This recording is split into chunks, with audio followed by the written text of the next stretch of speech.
Chapter 1180 is an all-out combat spectacle, one of those chapters that just screams dominance from start to finish. Oda goes all in showcasing the overwhelming power of IMU, the true king of the world. And honestly, he makes Zoro and Sanji look like absolute fodder. There's zero struggle, zero tension, IMU doesn't even break a sweat fighting them. And what's even crazier is that characters who we thought had reached a high level of strength, like Frankie and Jinbe, don't even dare to step up and face him. This chapter makes one thing painfully clear: IMU is the strongest being in the entire One Piece world. Not Kaido. Not even close.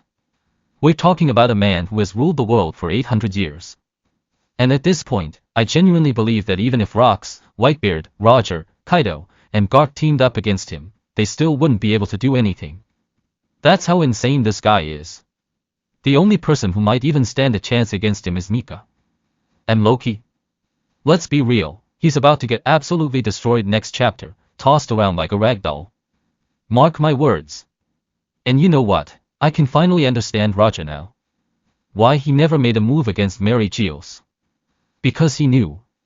He understood the sheer level of power that the king of the world possesses. Now, let's break down the chapter. We kick things off with a cold, cinematic entrance. IMU descends into the giant's village and immediately asserts dominance. He looks at them with pure arrogance and asks, "Who is the king of this land?" Dory and Brody are clearly shocked. They respond, "Who are you? Where did you come from? There is no king ruling Elbaf." Then things escalate fast. IMU spots Summers, his head resting in the hands of the Dr. Gerd. In an instant, literally faster than anyone can perceive, IMU blitzes toward her, snatches Summers away, and slices off her fingers in the process. Brutal.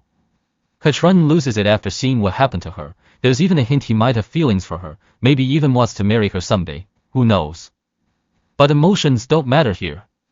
Katrin tries to retaliate, charging straight at IMU, but Stanson, realizing the kind of monster they're up against, attempts to stop him. And just like that, Stanson loses one of his legs. Just from getting involved. Then Zoro steps in.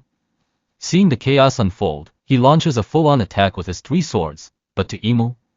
It's nothing. Absolutely nothing.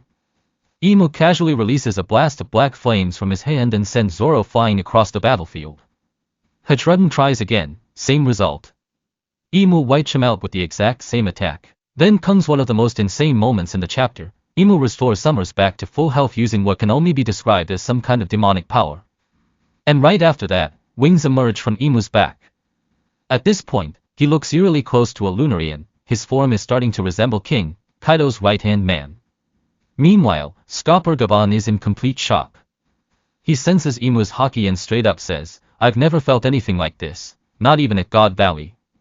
Let that sink in. Cut to Luffy, Loki, and the hammer-wielding swirl casually devouring food like it's a normal day, completely unaware of the storm approaching. Then IMU arrives at Sanji's group. He notices that Killingham has been captured, so he steps in, frees him effortlessly. Sanji rushes in to stop him, but it's pointless. IMU casually kicks him away with the tip of his foot, triggering a massive explosion on impact. And then, the chapter ends with an absolutely legendary scene.